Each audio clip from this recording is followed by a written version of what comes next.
नमस्कार। आपके अपने YouTube चैनल वासुदेवा एजुकेशन में मैं महेंद्र चौधरी आपका हार्दिक स्वागत करता हूं, अभिनंदन करता हूं। विद्यार्थियों, आज का जो वीडियो है वो आज का वीडियो बीएससी पार्ट फर्स्ट का जो सेमेस्टर फर्स्ट है, बीएससी के जो सेमेस्टर फर्स्ट का उसके मैथमेटिक्स के लिए बेहद खास है। उसका एक टॉपिक जो है फर्स्ट यूनिट जो थी, उस फर्स्ट यूनिट का जो एक फर्स्ट चैप्टर था समुच्चय। यूनिट का फर्स्ट जो चैप्टर था समुच्चय, सेट। आज समुच्चय के बारे में पढ़ेंगे। ये बीएससी के लिए नहीं है, इसके अलावा और ट्वेल्थ के विद्यार्थियों के लिए भी बेहद महत्वपूर्ण है। विद्यार्थियों, समुच्चय की परिभाषा पढ़े। समुच्चय की जो परिभाषा है वो सुपरिभाषित सुपरिभाषित एवं सुव्यवस्थित सुपरिभाषित एवं सुव्यवस्थित वस्तुओं का संग्रह, वस्तुओं का संग्रह, सुव्यवस्थित एवं सुपरिभाषित वस्तुओं का संग्रह समुच्चय कहलाता है। समुच्चय कहलाता है। सुपरिभाषित, वेल डिफाइंड, सुव्यवस्थित, वेल कंडीशनल। सुव्यवस्थित एवं सुपरिभाषित वस्तुओं का जो संग्रह है वो समुच्चय कहलाता है। समुच्चय जो है, समुच्चय को प्राय वर्णमाला के, अंग्रेजी वर्णमाला के बड़े अक्षरों द्वारा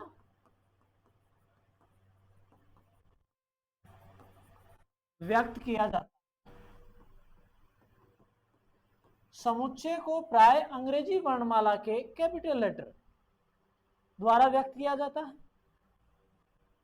तथा इसके जो अवयव हैं तथा अवयवों अंग्रेजी वर्णमाला के छोटे अक्षरों द्वारा व्यक्त किया जाता है।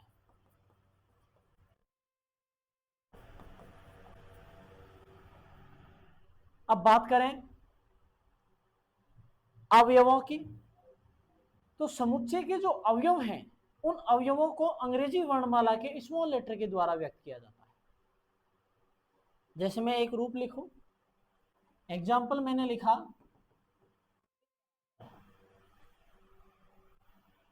ए ई आई ओ और यू, ए ई आई और यू, ए के बराबर में ये सारे मान लिखे और इन सभी को मजले कोष्टक और अल्पविराम द्वारा मैंने लिख दिया। अब इनका एक व्यवस्थित रूप देखें। सबसे पहली बात, सुपरिभाषित। इस मजले कोष्टक में जो भी मान अपने पास में है वो सुपरिभाषित है। एक तो अंग्रेजी वर्णमाला के छोटे अक्षर हैं, पहली बात। दूसरी बात करी जाए, अंग्रेजी वर्णमाला के जो स्वर हैं, अंग्रेजी वर्णमाला के जो वोवल्स हैं, स्वर्स जो हैं, इन स्वरों का संग्रह है। तो सुव्यवस्थित और सुपरिभाषित रूप, सुव्यवस्थित और सुपरिभाषित जो रूप है वो है ये। तो उसका जो संग्रह है सुव्यवस्थित और सुपरिभाषित। सुपरिभाषित का मतलब तो हो गया कि एक निश्चित परिभाषा है कि अंग्रेजी वर्णमाला के वर्ण। दूसरा परिभाषा भी है कि अंग्रेजी वर्णमाला के स्वरों का समुच्चय है, अंग्रेजी वर्णमाला के स्वरों का संग्रह है। तो ये जो एग्जाम्पल है ये अपने पास में समुच्चय है। समुच्चय के निरूपण की बात करें, समुच्चय का निरूपण किस तरीके से करें? समुच्चय का निरूपण बात करी जाए समुच्चय के निरूपण की, तो समुच्चय का जो निरूपण है वो दो टाइप से किया जा सकता है। पहला रूप लिखें रोस्टर रूप या रूप, सारणीबद्ध रूप। रोस्टर रूप या सारणीबद्ध रूप।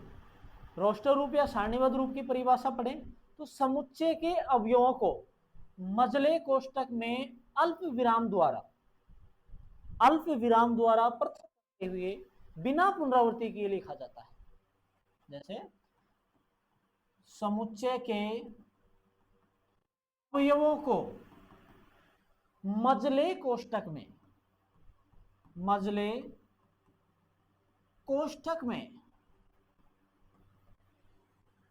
अल्प विराम द्वारा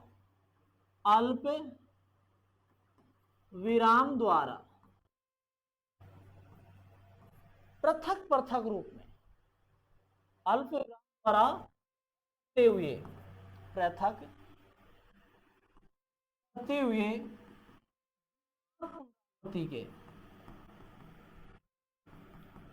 के लिखा जाता है।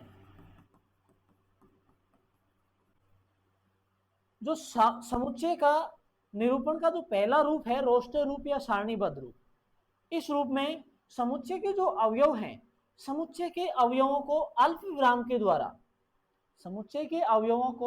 अल्प विराम द्वारा बिना पुनरावृत्ति किए लिखा जाता है। जैसे एग्जाम्पल देखें, स्कूल एक शब्द है, सुव्यवस्थित है और सुपरिभाषित है। इसको अगर समुच्चय के रूप में लिखें तो समुच्चय का निरूपण अंग्रेजी वर्णमाला के बड़े अक्षर के द्वारा मजले कोष्ठक में लिखा जाता है। अवयवों को पृथक किया जाता है अल्प विराम द्वारा, और वो भी किसके? बिना पुनरावृत्ति के इनको लिखा जाता है। जैसे एस अल्प विराम एच, ओ है केवल ए एल, बिना पुनरावृत्ति के इन अक्षरों को लिखा। तो समुच्चय का जो रोस्टर रूप है या सारणीबद्ध रूप है वो तो है ये। समुच्चय का रोस्टर या सारणीबद्ध जो रूप है, या बी बराबर में मैंने लिखा 1 4 16 25 ...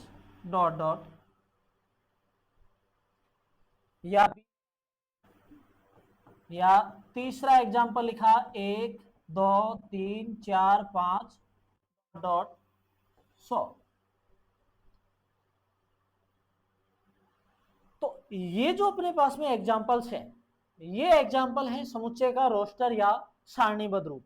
तो सारणीबद्ध रूप या रोस्टर रूप में अगर समुच्चय के अवयवों को लिखना है तो मजले कोष्ठक में अल्प विराम के द्वारा बिना पुनरावृत्ति के लिखना है। सेकंड जो रूप है वो सेकंड है समुच्चय निर्माण रूप, सेट बिल्डर फॉर्म। समुच्चय निर्माण रूप। इस समुच्चय निर्माण रूप में जो अवयव हैं उन अवयवों को एक निश्चित गुणधर्म द्वारा लिखा जाता है। इसमें समुच्चय के अवयवों को निश्चित गुणधर्म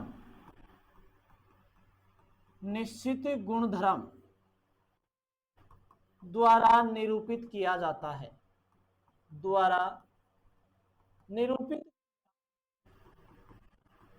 है कि समुच्चय के जो अवयव हैं उन समुच्चय के अवयवों को एक निश्चित गुणधर्म द्वारा व्यक्त किया जाता है। पहला एग्जाम्पल अपन ने लिया था, जैसे ए बराबर में है ए ई आई ओ और यू। ये जो रूप है ये तो रोस्टर। अब इसी का अगर अपने को सारणीबद्ध रूप बनाना है तो इसको एक निश्चित गुणधर्म के द्वारा लिखना पड़ेगा। और वो निश्चित गुणधर्म कैसे बनाए? समुच्चय अंग्रेजी वर्णमाला के शब्द हैं और अंग्रेजी वर्णमाला में भी केवल स्वरों का समुच्चय है। अंग्रेजी वर्णमाला में भी केवल स्वरों का समुच्चय है। तो ये हो गया एक निश्चित गुणधर्म। बराबर में x जो है, x सच दैट, इस x की परिभाषा है अपने पास में अंग्रेजी वर्णमाला के सौरों का या सौरों का संग्रह कह दूं मैं, अंग्रेजी वर्णमाला के स्वरों का संग्रह जो है वो हो गया अपने पास में समुच्चय निर्माण।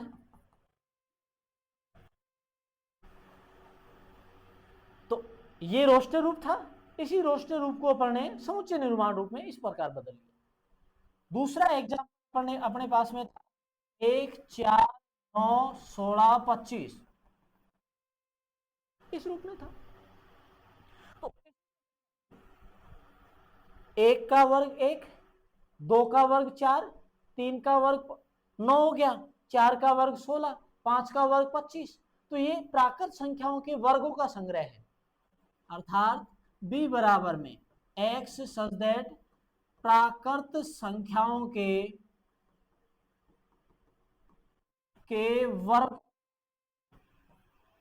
वर्गों का संग्रह,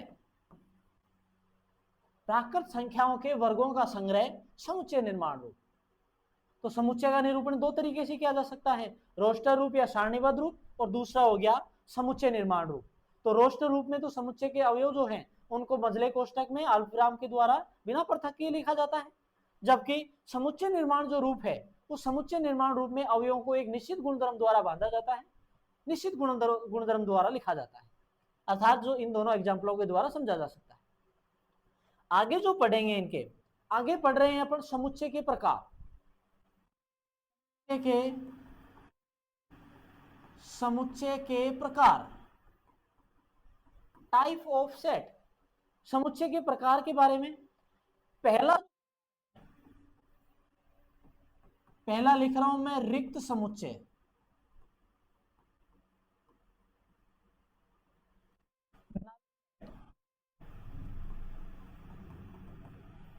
बात करें रिक्त समुच्चय की तो परिभाषा जो है वो लिखें, यदि किसी समुच्चय में कोई अवयव विद्यमान नहीं हो, यदि किसी समुच्चय में कोई भी अवयव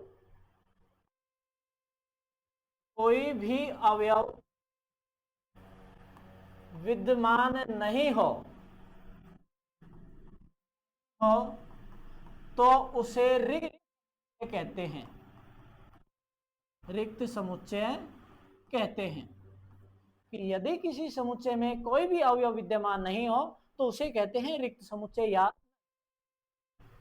इसे बात करें इसके निरूपण की कि व्यक्त किस तरीके से किया जा सकता है, मझले कोष्ठक या फाई द्वारा व्यक्त जाता है। इसे मझले कोष्ठक या फाई के द्वारा व्यक्त किया जाता है। मझले कोष्ठक या फाई द्वारा अपन ने इसको लिखा। करें एग्जाम्पल की तो मैं एक एग्जाम्पल लिख रहा हूं, a बराबर में x सच दैट x का जो मान है, या ये लिख दो 2 तथा 3 के मध्य प्राकृत संख्या a जो है समुच्चय का कौन सा रूप है, ये समुच्चय निर्माण रूप।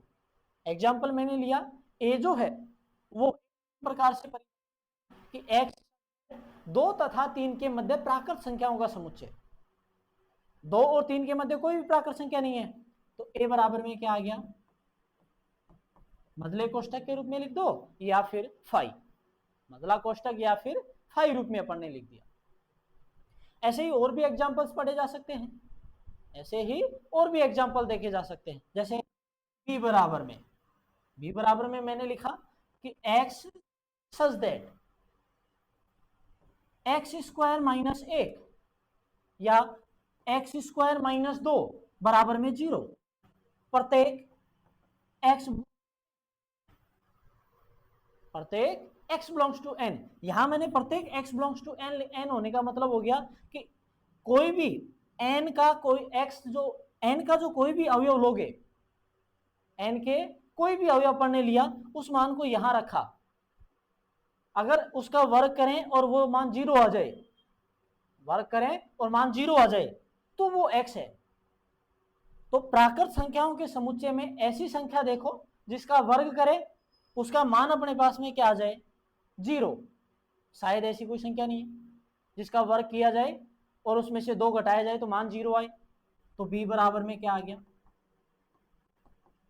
मजला कोष्टक या फिर फाई समुच्चय। नेक्स्ट टाइप की बात करें तो नेक्स्ट जो प्रकार है तो एकल समुच्चय।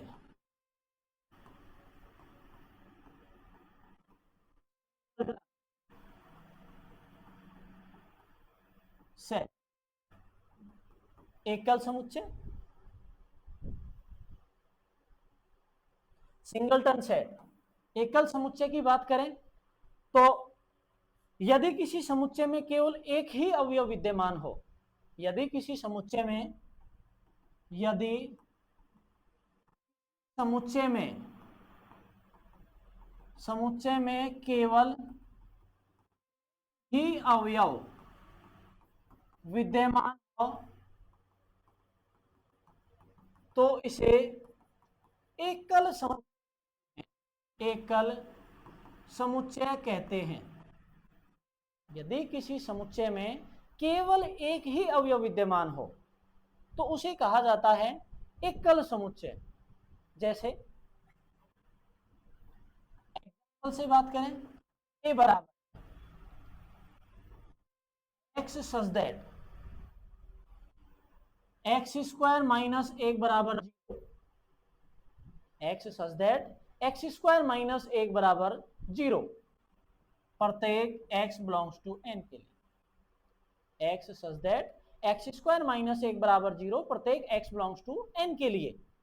यहां देखा पढ़ने कि x की जगह कोई ऐसी संख्या रखें जिसका वर्ग किया जाए और उसमें से अगर 1 घटाया जाए तो वो मान किसके बराबर हो, 0 के बराबर। तो यहां जो a है, ये जो मान आया उस a का मान आ गया कि एक x की जगह 1 रखें तो उसका वर्ग करें और उसमें से अगर 1 घटाएं तो उसका मान क्या आता है, 0। एक ही अवयव है, एकल समुच्चय।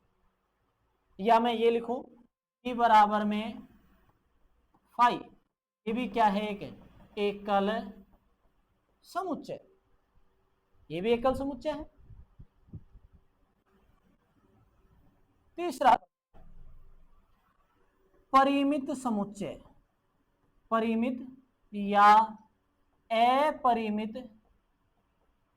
समुच्चय, फाइनाइट और इनफाइनाइट सेट, फाइनाइट और इनफाइनाइट सेट।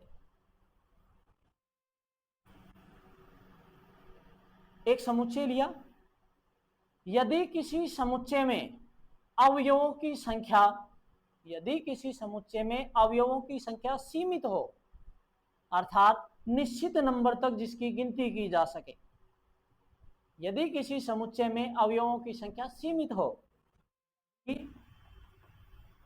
किसी समुच्चय में अवयवों की संख्या सीमित हो, यदि किसी समुच्चय में अवयवों की संख्या सीमित हो तो उसे कहते हैं परिमित समुच्चय।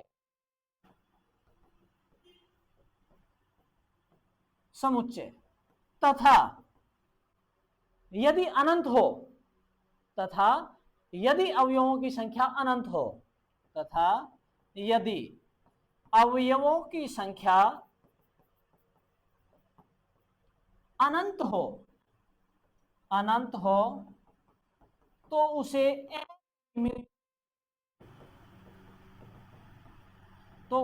अपरिमित समुच्चय कहते हैं। यदि किसी समुच्चय में अवयवों की संख्या, यदि किसी समुच्चय में अवयवों की संख्या सीमित आ जाए, अर्थात एक फिक्स काउंटेबल नंबर हो, फिक्स काउंटेबल नंबर अगर आ जाए तो उसे बोलते हैं परिमित समुच्चय। और यदि समुच्चय में अवयवों की संख्या अपरिमित अर्थात एक फिक्स काउंटेबल नंबर ना हो, जैसे इनफाइनाइट फिक्स काउंटेबल नंबर नहीं है, तो उसे कहते हैं अपरिमित समुच्चय। नेक्स्ट परिभाषा देखें, समान समुच्चय। समान इक्वल सेट। भाई समुच्चय को समान बताना है तो दो समुच्चय चाहिए। माना ए तथा बी कोई दो समुच्चय हैं, या ऐसे लिखें, दो समुच्चय ए तथा बी समान समुच्चय कहलाते हैं यदि दो समुच्चय ए तथा बी समान समुच्चय कहलाते हैं यदि समुच्चय ए तथा बी के अवयव समान हो। ए तथा बी के अवयव एक ही हो, बराबर हो या समान हो। दो समुच्चय ए और बी समान कहलाते हैं, या ये कह दूं यदि समुच्चय ए का प्रत्येक अवयव समुच्चय बी में हो तथा बी का प्रत्येक अवयव समुच्चय ए में हो तो उन्हें समान समुच्चय कहते हैं। दो समुच्चय ए तथा बी कहलाते हैं यदि समुच्चय ए का प्रत्येक अवयव समुच्चय बी में हो तथा समुच्चय बी का प्रत्येक अवयव समुच्चय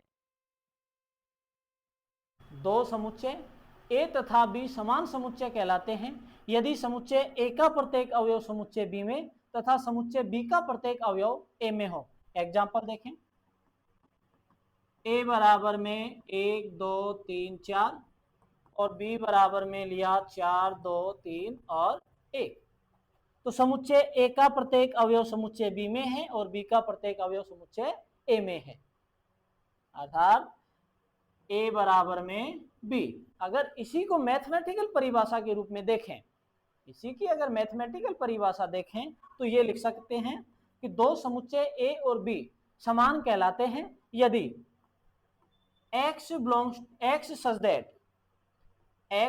that x belongs to a और x belongs to b, x a में भी हो और b में भी हो, तो क्या कहते हैं, इन्हें समान समुच्चय कहते हैं। आगे जो पार्ट है, आगे परिभाषा पढ़ेंगे अपन सार्वत्रिक समुच्चय की, उपसमुच्चय के बारे में पढ़ेंगे और समुच्चय के बारे में नेक्स्ट वीडियो में बात करेंगे इनके बारे में। तब तक के लिए वीडियो को शेयर करें, सब्सक्राइब करें और बेल आइकन जरूर प्रेस करें ताकि वीडियो से संबंधित महत्वपूर्ण अपडेट्स आप तक पहुंचती रहें। धन्यवाद।